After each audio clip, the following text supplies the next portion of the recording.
Neka neno Malolwe TV, ageno ni rio maber kamora mora ma intie. Arwaki ni machiegni e chenro machielo mar ngima mwandu. E studio di chieng' makawuono wan koda wendo mang' na mie thuolo. Owach nyinge gimotimo gi kama owuoke. Ambedo paro ni kae ni thor wach kata thuon wach mondo go mbako di chieng' makawuono en kutego eko mag ayaki e kind jogo matindo. Luonga Ruth Chungo ywari machiegni mondo mi wapuonjre. Machiegni studio. Erokamano ahinya Ruth, mora ahinya kuom bedo gi thuolo mar rado kodi kawuono kendo mondo wapuonjre gi jowinjo. Nyinga en Joel Odondi. Kuom tich ma atiyo e sechegi to an pastor mar kanisa mar First Baptist e dala mar Amerika, Kansas. To kapok nadhi Amerika natiyo gi migawo miluongo ni Kenya Medical Research Institute, KEMRI, e bade mantie Lumumba. Ne atimo weche modok kuom kute mag ayaki. Omiyo an jalony e weche mok adek. An jalony e weche moluwore gi kute mag ayaki, kaka inyalo geng' mondo kik yudgi, to bende kaka inyalo kony jogo ma oseyudo mondo obed gi ngima maber. Bende an jalony e weche mag timo hocho mag familia kata family counselor, ma ikonyogo jogo ma seche moko noyudo kute, ng'ato achiel oyudo kute mag ayaki to ng'ato moro onge go, gima waluongo gi kisungu mayot ni discordant couples. Koro kae nitie family ma ng'ato nigi kute to dichuo maybe nigo to dhako onge go, kata dhako nigo dichuo onge go. Mane achiel kuom yore malonye mana setimo kuom higni mane ani KEMRI go. Aito mogik an jatich Nyasaye e yore mag pastor. Koro Nyasaye nomiya ng'uono mar bedo gi gik mang'eny manyalo konyogo jopiny e weche ma kamago. Koro mane e ng'at ma an jaluo maber, an jakano makatolo modak kamiluongo ni Muhoroni, lakini e thuolo masani kuom higni mosedhi higni 4 asebedo ka atiyo e piny mar Amerika. Erokamano. Mana ka koro wago mbako tenno gi thuon wach mwago e mbako chieng' makawuono wawuoyo kutego eko mag ayaki. Kaka jalony e wechego eko mag thieth ahinya mago mag kute mag ayaki. Dangi wach ni to en group mane mineno ka sani endi thoro gamo tuoni ahinya? Erokamano ahinya. E kinde mokadho machiegni ni, wawacho ni 2018 sirikal nogolo reports 2. Achiel iluongo ni KENFIA. KENFIA ni ne ng'iyo ni to Kenya Public kata preliminary report mane ng'iyo to kute mag ayaki landore marom nade. Aito National AIDS Control Council kaachiel gi National AIDS, NAC iluongo ni NAC kata NASCO bende ogolo report machielo. King'iyo trend kata king'iyo yo mag joma yudo kute mag ayaki, niyudo ni gin joma tindo machakore higa 15 kadhi nyaka higa 49, lakini haswa ibro yudo gi e higa mar chakre 15 ka kadhi nyaka 24. Gine mane wayudo ka pek mag kute mag ayaki ayudore kuomgi. Seche mwang'iyo landruok mag kute mag ayaki, nitie gik moko ariyo mwarango ga. Warango mokwongo gimiluongo ni prevalence. Prevalence ni warango ni to e oganda marom kama, e ji 100, ji adi modagi kute mag ayaki.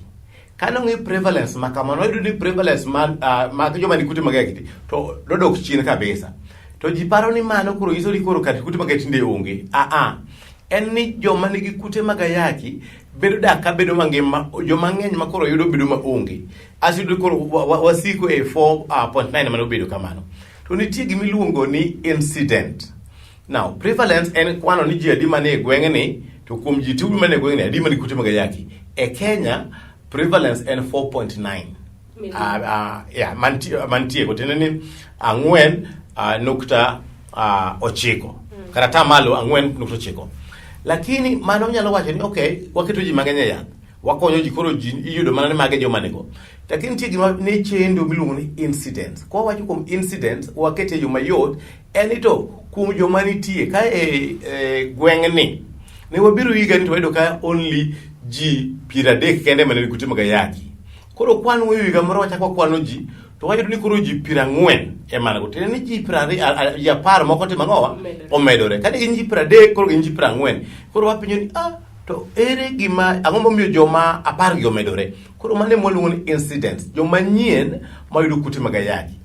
Koro gima wacho machalo kama, prevalence kata joma ni kute mag ayaki nyalo yudo ni is constant, ma ok medre malo. to gima chando wa ni joma yudo kute mag ayaki medore. Tiende ni seche mwageto ji e yath to moko ang'owa nitie. Koro puonjwa bedo joma riek mondo wageng' landruok mag kute mag ayaki, kata mondo wa manage, kata mondo wa contain kute mag ayaki, nyaka walor the tap kuma pi aye. Ing'eni ka in e odi to tap moro chwer, inyalo yiero mondo tim gik moko ariyo. Inyalo yiero mondo go dasta kama pi osekirore, kata idhi loro kama pi wuokie. Koro go dasta chal ka gima warito mondo ji yud kute mag ayaki to waketo gi e yath, giyudi to waketo gi e yath. Lakini gima ber en ni nyaka wageng' kama pi wuoke cha, mondo kik wamed ni ji mang'eny bede ka, nikech iyudo ka bende en gima nengo matek kikawo ji tikikete akete yath kende ka ok igeng'o. Jo kisungu nowacho chon ni prevention is better than cure. Koro mani gik ma wayudo ni joma tindo ma higa 15 ka dhi nyaka 24 yudo kute mag ayaki. Awinjo kacho kanyo maber ni kinde ga 15 nyaka 24 ema nitiere jogo mayudo kute mag ayaki mang'eny. Ang'o momiyo ma timore? Ero kama ning'eyo ni magi joma koka fwenyore ni an ng'awa. Omanyo gima luongo gi kisungu ni identity. Odwa ng'eyo ni an ng'ama chal nade. Ochako yudo ni karo berga. Ka en nyathi manyako ma koka jega 15 ka ochako dongo ka yawuoyi chako range. Chako wacho oneno no jaber. Ai to koro en gima luongo ni identity crisis. Ok othin, ok en nyathi, to bok en ng'ama ng'ongo. Koro ochako manyo, ochako explore ngima. Seche ma ng'ato chako explore ngima ni yiero mare kata chien ng'iyo ni to okang' mane manyalo kawo manyalo konya, bedo ni nitie gi kasoro matin. Ai to iyudo seche moko yore mag yuto be nitie gi tabu. Seche moko iyudo ka janyuol okawo nyathi otere sikul, obed ni en e secondary ka, kata obed ni en e university kata college ka. Tiriembe kaka ndalo machon ni nyithi tero nyathi ni ndhi adhiya kuro asechulo fees. Nyathi ne dhiyudo ka jowetegi wicho mo. Odhiyudo ka jowetegi loso wiyegi, maloso kokegi, matimnegi facial, maloso wangegi mabeyo. Nyathi ne dhiyudo gima iluongo ni Facebook ka kata mana social media. En gi simu mateko ne ng'eny. To oneno ka jowetegi bende gi simbe mateko gi ng'eny kama. To penjo gi uto yudo gigi nade? Tiyudo ka nitie sponsor moro mamiyi. Koro wach mokwongo en gima iluongo ni economic ka. Economic vulnerability. Tiende ni yuto mare tin, koro manyo ng'ama nigo. To seche moko ng'ama nigo ni ok bi dwaro ni mondo ti kode gi raboyunga. Biro tamore nikech amiyi sima, ng'ani ok ong'eyo ni ng'ani chal nade. Ai tido ni koro chieng' mokwongo odwa ni otigo raboyunga, chieng' mar ariyo otigo, chieng' mar adek tipenje ni kwani pok itrusta. Ang'iyo ni magi bani. Ai to joma chuo mang'eny be oluru tiyo gi raboyunga nikech seche moko ng'ado ga sitima. Koro gineno ni magi gik machandogi. Koro iyudo ka nyathi manyako ni jonyuol ne ok provide. Ai to koro ng'ato chako provide ne. To ng'ama miyi gimoro ni chako bedo. Ok ni en commercial sex worker. Ok ni en nyako madhi pake dho ba. Matongo ni amachacha to ng'ega ni chunga kama. Nitie gima jo kisungu biro luongo ni transactional sex. Kata mana airtime ni nyalo miyi kute mag ayaki. Ng'ato iluongo sambaza. Nawe kilungu mo ka bamba 20 pod gintie. Ai ero kamano bamba 20 no.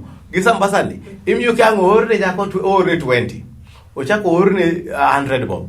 Ai to chieng' moro do Joel. Maseche moko bedo walo ka kucho. To biro tiwacho ni jajo okonya gi credit.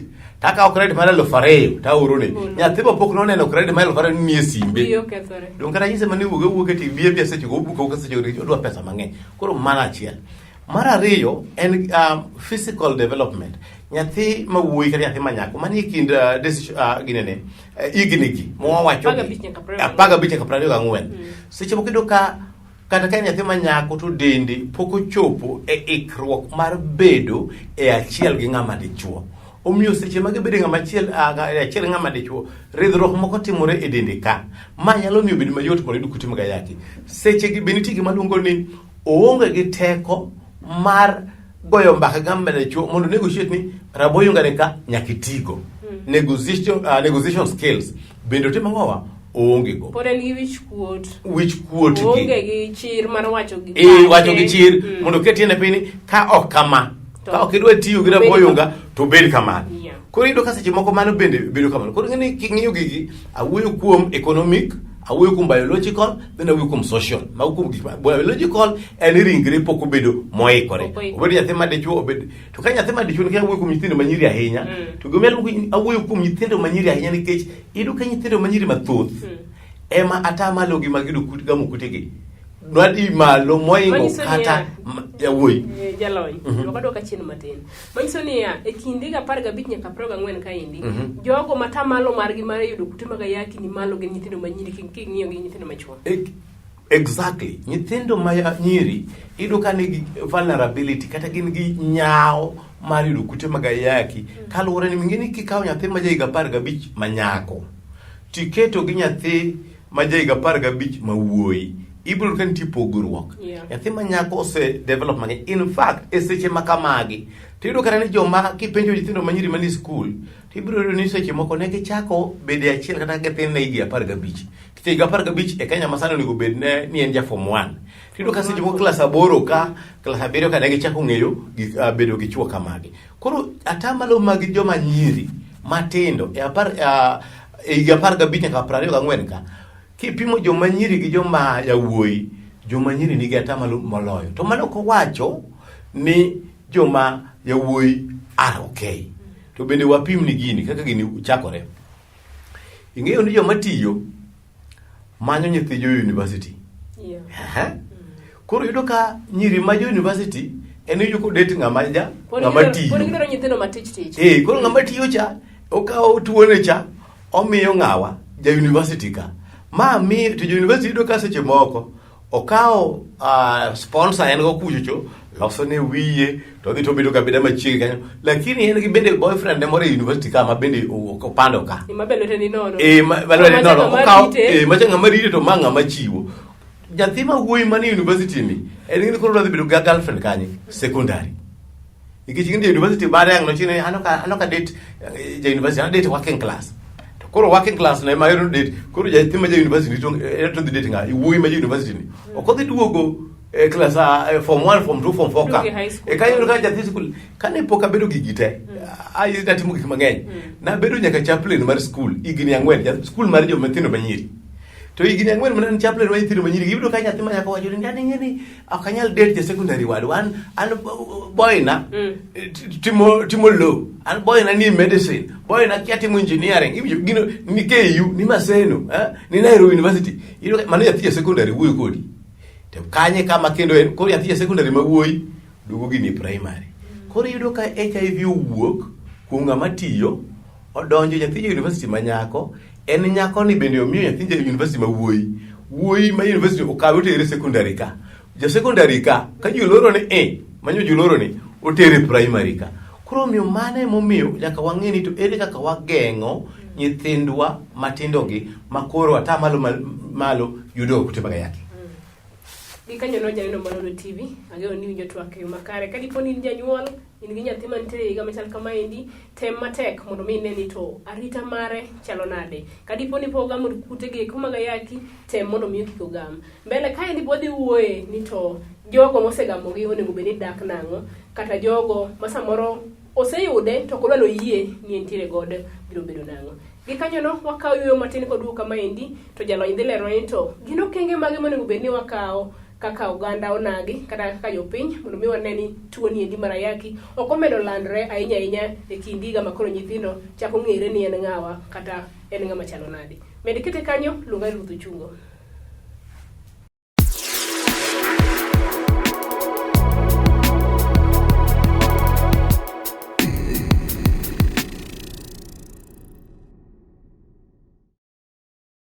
Nyadichiel kendo arwaki ni machiegni janeno Malolo TV. Kadipo ni okiyawo TV mari en thuolo makende ma wagomba ka indi kotenre koda tuoche goeko kata kute goeko mag ayaki. To kendo ahinya wagomba kotenre kod higa mar 15 nyaka 24 kae mwayudo ni mago jogo ma sani endi koro thoro gamo tuo ni ahinya. Wan kae endi kod jalony kata mong'ere gi nying mar Pastor Joel Odondi kendo wabo kode mbaka ka koleronwa kaka onego bedni watimo, kaka onego bedni waritore, kaka onego bedni koro wabedo kadipo ni wasegamo tuoche gi endi. Mana gik mane waweye godo ler ne japiny, janeno wuodo nagi kata nyaro nagi maneno wasani. Magombo ng'eyo ni to makoro nyo yude kama na iga mokalo samoro kata wich kuot bende negi maka ko wach bende oge samoro ene campus samoro ene high school oritre nango nikech gino osedonjo. Ero kamano ing'eyo ni seche ma wantie sani jomoko nitie ma ok nogamo kute mag ayaki nikech lifestyle margi. In fact onego wawach ni kute mag ayaki yudo yore mathoth. Onyalo bedo yor bedo achiel, onyalo bedo yor chworo sindan, lakini mogi percentage gi ni piny. To iga mwawacho ni bende wayudo ka nitie joma nosenyuol gi kute mag ayaki. Seche mwawuoyo ni nitie joma nonyuol gi kute mag ayaki mosedongo modhi secondary modhi university bakoro bende tiyo. So gima achiel ma nyaka wa fight kata mondo wageng kabisa en gibiluongo ni stigma and discrimination. Chal kita jara kata chaya ni ng'atno moseyudo kute mag ayaki. Seche magi inyo nyithindo matindo nikech seche moko en e skul. To ing'eyo ni nyithindo wetegi ok ong'eyo. Seche mano yudo kute mag ayaki yathe mosebedo ka rito ngimane. Ting'eni koro dhi skul chieng' ma ji donjo nitie gima ne waluongo e kisungu gine e skul mar sekondari ni thara. Itimo thara kata itimo inspection. Chieng' no piny lich ma prefect orientir ka ng'ato kano gi box ne. To ma nyathi ma seche moko ne nigi ang'owa ne nigi yedhe gi mag ARVs. Manyaka to ting'. Koro japuonj dwa penje to bagi yedhe mag ang'o adwa ng'eyo. To seche moko idwa penje gini ka nyithindo wetege bende kanyo. Koro kuom joma riek jopuonj mariek ne kawo nyithindo gi to nikech watemo puonjo jopuonj madongo manie skunde gi counseling department mondo ging'e kaka ginyalo konyo nyithindo manonyuol gi kute mag ayaki ma koro nie secondary ma ok ni nyathini koro bedo subjected jowetegi nyiere nikech seche moko ji ok ong'eyo ni kute mag atindo ok negi ji. Koro iyudo ka seche moko jowetegi nyiere to kosenyiere to koro aidha ok obi chako muonyo yath to seche mowe yathno to develop gima luongo ni resistant tuo thirno e dende ma kata koro ti gi yath to ok nyal konye. Winjo kamano. Koro ne watemo ahinya mondo wapuonj jopuonj madongo ni to ere kaka unyalo konyo nyithindo man gi kute mag ayaki e secondary ka mondo kik gi bed stigmatized gi jowetegi nikech kik nyiere nikech gineni gidong kende to nikech ka gin e class koro jomoko dwa mana kichore kodgi kata mana ok adwa ni dong achiel ma jogo nitie ni nyathino biro miya tu kada bedo bute. So ere kaka wakonyo nyithindo gima ne penjo mi penja. Wach mokwongo ng'ata sani mopim ni kute mag ayaki nyaka ketie yath. Nikech gimomiyo ma timore seche miketo ng'ato e yath mar ARVs viral load kata teko mar kute mag ayaki dok piny. Ka kute mag ayaki go dok piny e ngima mar ng'ato waluongo ni viral suppression. Koro suppressed viral load ma jope kama kute mag ayaki osedok piny ma koro gimwapimo gi go mondo wang'e ni rom nade ka koro gin undetectable. Ka gichopo kanyo ok owacho ni ng'ato negative. Pore ni kute mag ayaki kopime VCT biro ni kute mag ayaki. Lakini yath okawo virus ka moduoko piny kabisa. Ma koro ng'ato nyalo bedo gi ngima maber. Wawach ni ng'at ma muonyo yedhe mag kute mag ayaki gi ARVs obed nyako obed wuoyi obed ng'ama duong' obed ng'ama chal nade moloyo dweche 6 kute ge chopo piny mabed suppressed ng'ano ok nyal chiwo kute mag ayaki ne ng'at machielo. Ng'eni na wacho ni an jalony manotiyo e nonro mag Kakemri higni 15 ne wayudo ni joma lando kute mag ayaki ok gin joma muonyo yath. Joma lando kute mag ayaki gin joma ok muony yath nikech koro kutegi ni malo kabisa. Kopim rembe kopim viral load tiyudo ka ni malo kabisa moingo ng'at ma muonyo yath. Koro wach mokwongo en keto nyithindo makamagi e yath. Mar ariyo en ng'iyo ni ka nitie tuoche moko kaka TB tithiedho, kaka seche moko tuo mag nyaye bende thiedho. Koro nitie kuonde moko ma bende iketo ne ang'owa weche mag thieth mag gigi. Nitie prophylaxis mang'eny mitimo. Machielo en connecting kata tude gi joma nyalo konye kaka support system. Monyalo bedo counselors, onyalo bedo joocho, kata nyalo bedo luongo ni support group. Monyalo bedo nikech seche moko en gi pek moro. Ing'eni ng'ama nyopim nyoro manyo ng'eni ni kute mag ayaki opogore gi ng'ama nopim chon. Ng'ama nopim nyoro ng'eni no nyalo kata mana ka en ng'ama dichuo to nyaka kata luongo chiege gi nyithinde ni nyathina onyango wuoda ato kora weu kamunena ni adhi kendo asepimora mayudo lete mang'owa adhi. So mana yes one thing ingikete kam alwora ma ji nyalo konye. Wach machielo en bende lifestyle ne be koro nyaka loki. Nitie yedhe mamero ji ma ji tiyogo ma seche moko nyalo miyo ngimani bedo matek. Namba achiel, kong'o. Mar ariyo, weche mag ndawa kata weche mag nyasore, yedhe mamero ji ging'eny. Magi gin gik ma seche moko nyalo miyo koro ngimani bedo matek. Machielo mogik ma bende onego awachi en ni ng'at man gi kute mag ayaki bende ikonyo mondo kik obed gi miluongo ni reinfection. Reinfection en ni nyowe gi kute mag ayaki to koro ichaki bedo achiel gi ng'ama nigi kute mag ayaki kendo ng'e ni imedori kute. Kik iwach ni an ing'e ni ayudo kute mag ayaki koro adwaro dhi adhiya kamoro amora abedo achiel gi wuoyi moro amora kata gi nyako moro amora ni dong an go. Kidwa ni ngimani omedre kendo ibed gi quality life to koro nyaka itim ang'owa? Koro nyaka ibed gi ritruok, nikech inyalo yudo iparo ni imiyo ng'ato kare ng'ama imiyo no ema medi, koro mano bedo matek. Weche mag nutrition, seche moko jomoko nitie mangima gi osebedo makata ringre gi odok chien ahinya, ma kata koro waluonge gi dholuo maber ni odhero, ok chwe. Ing'e Amerika kama dake ok luonge ni ng'ato chwe. Kiluongo ng'ato chwe ni chwanyori ng'ato, onge ng'ado bedo machwe kucho. To koro ito seche moko ng'ato ringre odok chien kabisa. Koro nyaka obed advice ni gin ang'o gini monego icham. Nikech seche moko ibiro kweri ni ringa bula ma wahero chamo koro werigo nikech magi gik mabiro keto ngimani bedo marach. Aito kidwa nyuol kata kidwa yudo nyathi, in gi ratiro mar yudo nyathi, ibiro ketie program miluongo ni mother to child prevention. Iwinjo? Igeng'o nyathi manie ich mondo kik tim ang'owa, kik yud kute mag ayaki. Koro magi gik ma ng'at ma already nigi kute mag ayaki nyalo konyorego mondo kik obedi. To maduong' moloyo en ni nyaka gimuony yath.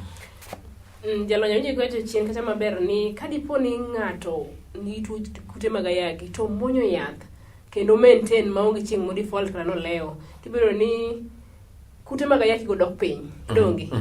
Awach ni an ang'ama miyo asemuonyo yath kendo maintain maonge chieng' malewe, tadwaro nyathi. To partner na kata jaoda bende en ng'ano mabe muonyo, to ebe level ne mar kute mag ayaki osedok piny. Wanyalo yudo nyathi koso? Actually unyalo yudo nyathi. Ing'eyo ni nyathi yudo mokwongo ka ji obede achiel. Yes. To waseng'eyo ni bede achiel e achiel kuom yore miluongo kute mag ayaki donge. To mar ariyo, nyathi bende yudo ka jok otiyo gi raboyunga. Koro tiende ni ng'ato jogo do bede achiel kok otiyo gi raboyunga. Dong kamano. Koro gima osiptal biro timo, gibiro timo giluongo ni viral load test. Gibiro pimo kute mag ng'ama miyo kodok chien kabisa. Kute mag ng'ama dichuo bende odok chien kabisa. Sechego inyalo yienegi mondo gibede achiel ma ok gitiyo gi raboyunga. Aito bende joma miyo mine ong'eyo ndalo mage mako gang'o gimake ich. Ging'eyo ni fertility period chakore odiechieng' mar adi nyaka odiechieng' mar adi. To ka ok ging'eyo to nitie fertility counselors magi nyalo dhi to gipenjo. Koro dwaher ni joma kamago imiyo gi thuolo mar yudo nyathi, nikech yudo nyathi en ratiro mar ng'ato. Chon ema ning'e ni nyisowa ga nang'owa ni ka koro kute mage koro kenyuol nyithindo ni koro ibiro tho. Sani tinde ayaki ok negi ji. Sani tinde fuo kata ignorance manego ji. Aito gimonego watim en ni wasepuonjore mang'eny kuom weche mag ayaki. Wasebedo gi drama, wende, intervention mang'eny mabimo kang' wanyalo ng'iyo. To gima chando onego wagol gima ni obwongo waket into action. Iyudo ka wang'eyo malong'o ni condom geng'o weche mag kute mag ayaki kata raboyunga.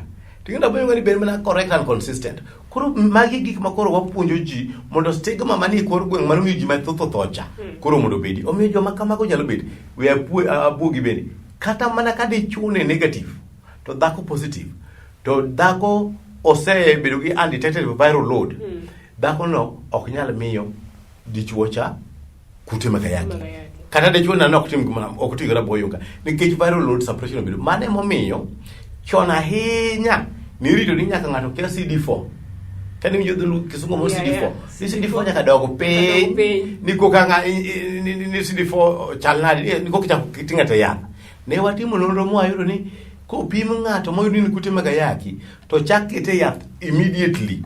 Ng'ano nigi ngima maber man gi quality igni mang'eny moloyo ng'amorito. Kicho moko nitie makoseyudo tuo ni kume ni koro chako kwano ni oriro mondo chieng' ochak fuolo kata chieng' moro yecha kai ni koka chako nenore. Ka in kute mag ayaki chak muonyo immediately nikech biro konyi mondo quality mag gimoro obed maber. Ng'eni seche ma itho gi kute mag ayaki ikelo chandruok. Mokwongo nyithindi ng'a biro puonjo. Mar ariyo dhako bende dwa we kae. Mar adek, seche moko idwa keto ji gi solro mar liel madi bedo mangima me ibedo irito nyithini ma ji opuonjo. Omiyo sani koro ng'ato ka ng'ato watemo ni gol gimi ng'eyo from your head to get into action mondo nikech stigma bende tinde kata mana joma wuotho kagi ikia ni ng'ama muonyo. Seche moko ji te muonyo ma in eme anti dalo moko jaduong' moro kata uoro ni en muonyo kende. Koro dwa dere nikech obedo ka en gi tuo. Koro kane nyithinde muonyo ne baba kata wan be wamuonyo. Oh mama muonyo, wadgi ma muonyo, wuode ma muonyo, yuore ma muonyo. Feto karo kan kenda. Omiyo sani ok onego wakaw ni kute mag ayaki en gima pod kelo wich kuot, gima kelo ajara, gima to joma nigi kute mag ayaki tikete yath aito girito ngimagi. Erokamano. Chako chon ber loyo dhi kajuoga. Ka dipo ni fwenyo ni nitiere gi kute go mag ayaki, chak chon mondo mi chak muonyo yath nikech maendi biro keto ngimani kama ber. Daktari aneno ka sabe mayo wawang'wa kata kamano pok wagomba ka kotenre koda kaka dang wageng' nyithindwa ma jo higni 15 nyaka 40 gindi mago mapok oyudo tuo niendi kaka dang giritre mondo mi kik gam kute gi mag ayaki. Erokamano. Aparo mane gima nawacho ni sani gima wasewuoye en mana go dasta. Tiende ni wang'eyo ni koro dhano yudo kute mag ayaki. Koro ere kaka wa manage joma nigi kute mag ayaki ni.